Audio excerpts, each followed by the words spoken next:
I think it's a bit of a theme that ran throughout the trip, actually, the whole theme of spontaneity. I got told 2 days before the trip was leaving that I was going to be going up to Fregon, and I think it sort of continued throughout the entire trip, which was kind of nice because, I don't know, you never sort of know what's coming next, and I think that's kind of refreshing in a way. When you live in a world that's so structured and everything has to happen just so.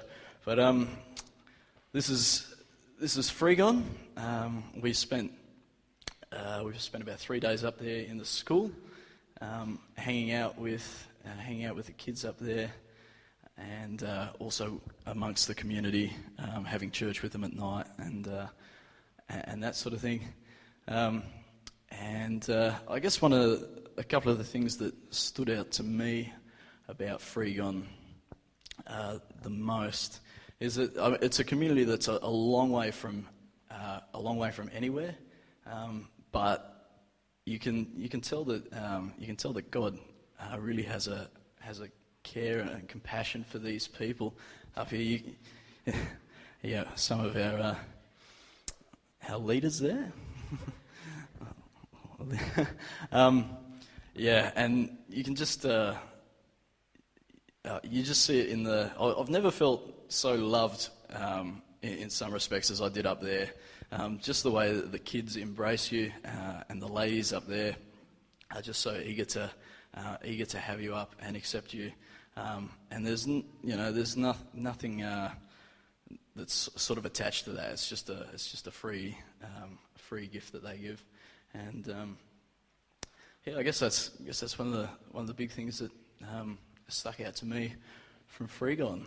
It was my third trip up to Fregon, and I was the only girl. As you can see, I was well looked after with breakfast in bed, but it didn't happen all the time, and I had to put up with other things that compensated for it. Every trip is so different. I think that's the thing. We had a small team of 4, and the funny thing was we literally went in with not a clue what we're doing, which isn't always unusual, but I think Graham will agree that this time particularly we were really blank, and I got a word the night before, actually at your study, that said, it was in Exodus, and I was thinking of all the excuses and reasons why I didn't really want to go. Choose Louise, she'd do a much better job than me. But so it was about the story of Moses, because he stuttered and didn't think he could do a very good job. And I think that's the thing that struck me about this trip, is that there's nothing actually very extraordinary about us when we go in there, but God gives us the words and the things to do and say, and from that we've been able to do some amazing stuff. And I think from the ladies being up back in Adelaide, I was expecting them to take us out hunting and doing all those sorts of things, but I think it was just an acceptance that was quite spiritual, actually, and I think we would agree we kind of all left a bit of a piece of our hearts up there. They want us to come back for a week and to actually spend more time on the weekends with the kids and to try and actually do something perhaps a little bit different to what we've been doing. I think it's a season of change for Fregon, and I believe that we have such an acceptance there from the community that they will just embrace anything that we do.